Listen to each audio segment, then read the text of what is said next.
Hallo zusammen, ich begrüße euch zu einem neuen Video. Ich freue mich sehr, dass ihr heute wieder mit dabei seid. Und es geht heute um das Thema Adventskalender für Kleinkinder. Ich habe letztes Jahr schon ein eher allgemeines Video gemacht, in dem ich euch über 30 Ideen zeige für Adventskalenderbefüllungen. Das waren, wie gesagt, so ganz allgemeine Ideen.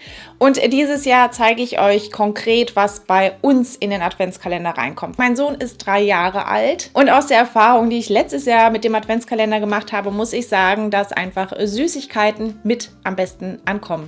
Leider.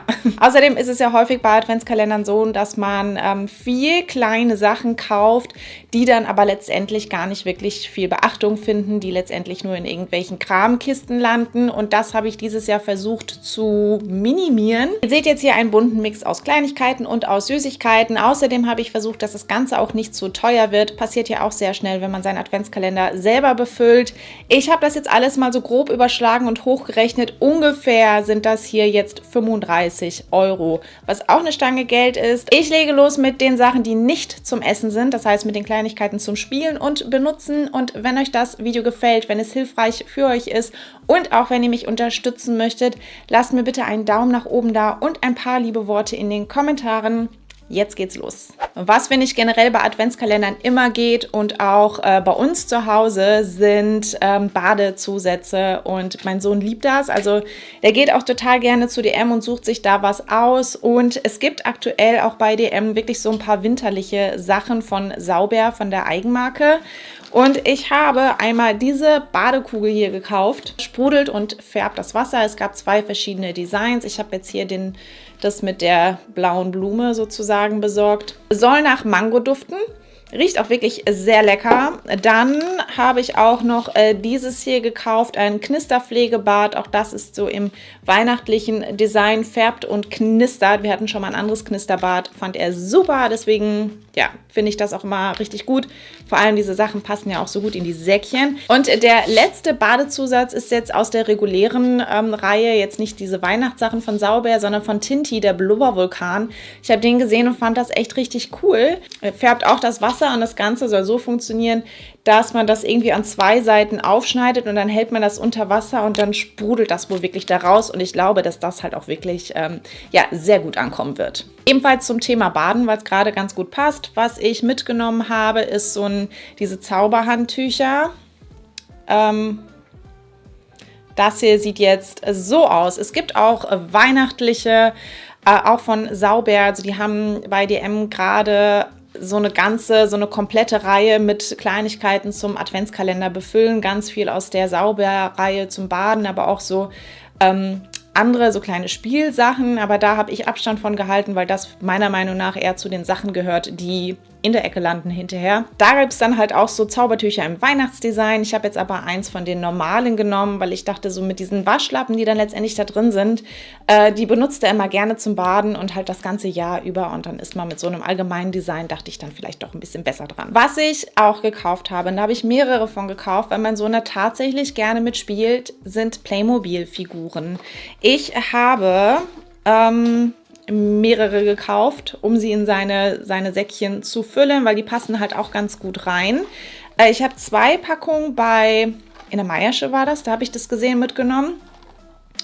Und zwar einmal diese hier. Ich dachte, Adventskalender passt das ganz gut. Die 2 Kinder auf dem Schlitten. Da ist dann halt auch noch der Schlitten dabei und ein paar andere. Ich glaube, diese Häschen sind halt auch noch mit dabei. Also da hat man dann auch noch so ein paar Kleinigkeiten.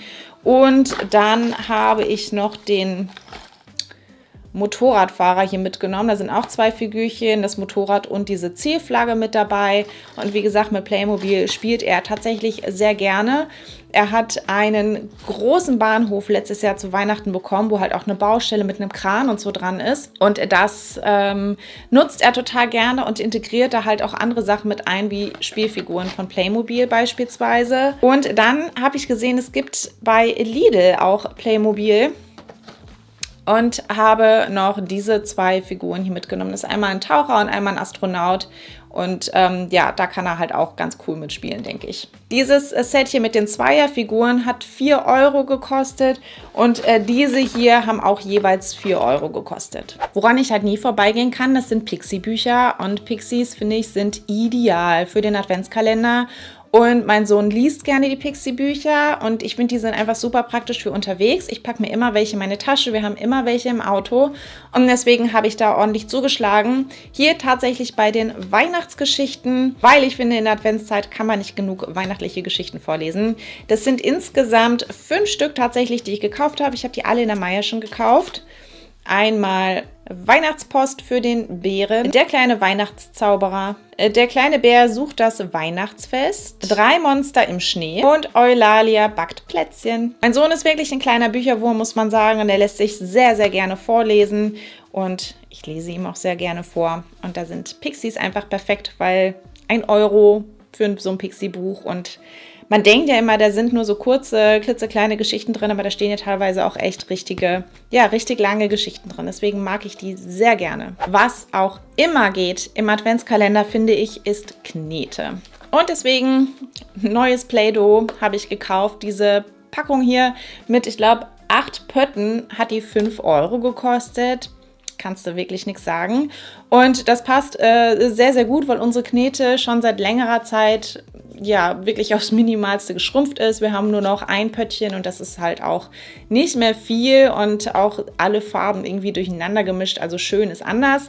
Ich hatte in meinem Video von letztem Jahr auch schon Play-Doh drin, da allerdings nicht nur die Pöttchen, sondern halt auch so ein komplettes Set. Das war so ein Eisdielen-Set, das sich super hat aufteilen lassen für einen Adventskalender und diese ganzen Utensilien und dieses ganze Zubehör wie die Eiswaffeln und so, das ist auch nach wie vor beim Kneten immer der Hit hier. Und wie gesagt, das ist halt auch einfach etwas, das benutzt wird. Versteht ihr, was ich meine? Es ist eine Kleinigkeit, es passt gut in die Säckchen und es wird halt tatsächlich hier bei uns benutzt. Bei dem nächsten scheiden sich wahrscheinlich die Geister und ich weiß auch selber noch nicht, ob es im Gegensatz zur Knete, ob es denn tatsächlich benutzt wird. Aber irgendwie dachte ich, wir testen das Ganze mal. Und zwar habe ich jetzt doch so ein Pop-It für ihn gekauft in Eisform. Ihr kennt die sicherlich, ne? Die gehen ja so krass durch die sozialen Medien gerade und es ist halt tatsächlich so, ne? Plop, plop. Ja. Es macht süchtig. Und ich bin mal sehr gespannt. Ich weiß noch, dass ich mal mit meinem Sohn vor einem Laden stand, der halt eine Auslage draußen hatte, wo halt auch ganz viele von diesen Pop-Its lagen. Und er da halt auch dann ewig da stand und rumgeploppt hat. Und ich habe da aber noch gedacht, ach komm, das ist doch der totale Mist. Also, und habe es ihm nicht gekauft. Und jetzt dachte ich, für den Adventskalender, mein Gott, ich muss mal gucken, wie ich das ins Säckchen kriege. Aber das kann man ja, glaube ich... Die sind ja flexibel, deswegen passt das so ganz gut. Für euch zur Info, falls euch irgendwas gut gefällt, was ihr nachkaufen möchtet, ich packe euch die Links dazu in die Infobox. Das, was ich zumindest dann online finden kann. So, und wir machen weiter mit den Süßigkeiten. Das hier habe ich bei Kick gesehen und ich wusste einfach, es ist Paw Patrol, er wird es lieben. Ein Paw Patrol Pets Spender. Ich habe hier Rubble gewählt und da ist halt eine Sorte Pets-Dinger mit dabei. Er kennt das noch nicht und ich glaube aber, dass er damit sehr große Freude haben wird. Und ebenfalls bei Kick gesehen und gedacht, boah, das ist einfach so ein Stück von meiner Kindheit, das muss ich ihm kaufen, ist dieser Lutscher hier von Chupa Chups, die Melody Pops. Kennt ihr die? Für mich, wie gesagt, es ist total Kindheit. Es ist total Sommerurlaub in Spanien, weil nur da gab es die irgendwie. Wir waren jedes Jahr immer auf dem gleichen Campingplatz in meiner Kindheit und da in diesem Supermarkt gab es diese Melody Pops. Und ich weiß noch genau, wie die schmecken und ich dachte, ich schenke meinem Sohn ein Stück meiner Kindheit mit diesem Lolli, generell Lollis. Es ist so krass, also wie dieses Kind auf Lutscher abgeht, das ist total der Wahnsinn. Ja, aber den hier gab es noch. Nochmal Thema Paw Patrol, 2 Quetschis habe ich gekauft. Ich finde, Quetschis sind auch immer eine ganz gute Sache. Ich habe jetzt Fruchtzwerge-Quetschis gekauft, weil halt Paw Patrol drauf ist. Einmal der Chase, der schmeckt nach Apfel, Erdbeere und einmal Sky.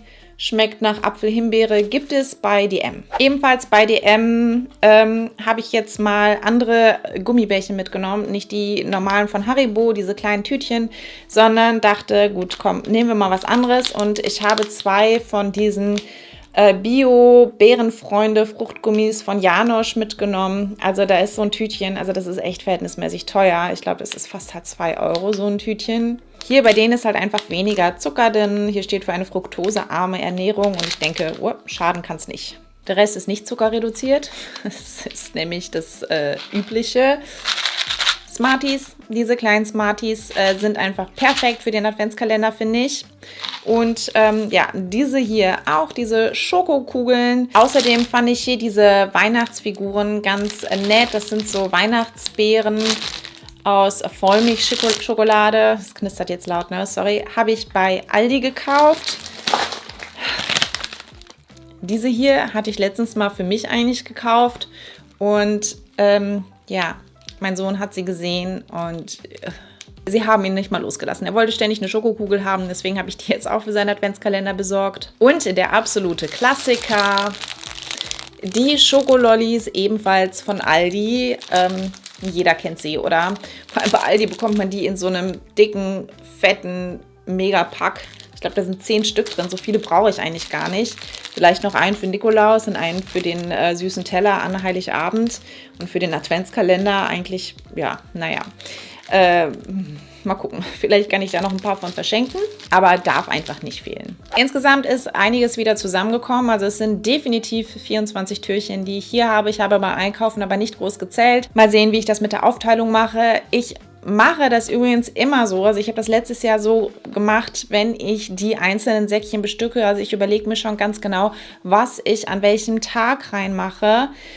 Weil erfahrungsgemäß ist es so, wenn er das morgens nach dem Aufwachen direkt aufmacht, will er es halt auch nicht mehr aus der Hand legen und direkt benutzen. Das heißt, die Badesachen beispielsweise mache ich immer an Wochenendtagen rein.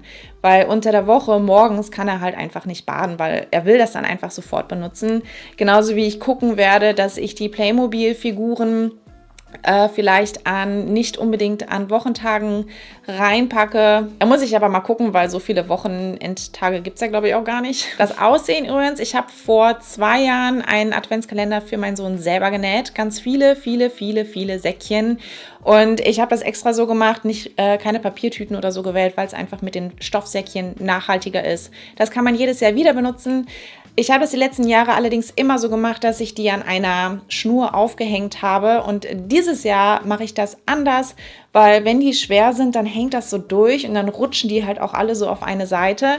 Deswegen habe ich dieses Jahr etwas Tolles besorgt, was man theoretisch eigentlich auch selber bauen kann, selber basteln kann, aber da fehlt mir einfach die Lust und die Zeit für. Für dieses Jahr habe ich aber einen Weihnachtsbaum gebaut aus verschiedenen Hölzern besorgt und an diese Hölzer knote ich dann die einzelnen Säckchen dran und ich bin sehr gespannt, wie das Ganze aussehen wird. Wenn ihr das fertige Ergebnis sehen möchtet, jetzt kann ich es noch nicht fertig machen, weil es ist zu früh. Ich kann das hier nicht so lang verstecken. Aber ich werde ganz bestimmt bei Instagram den fertigen Adventskalender dann mal zeigen. Das heißt, wenn ihr da Interesse habt, schaut da sehr, sehr gerne vorbei. Jetzt verabschiede ich mich aber. Ich freue mich, wenn wir uns nächste Woche wiedersehen und bis dann. Tschüss!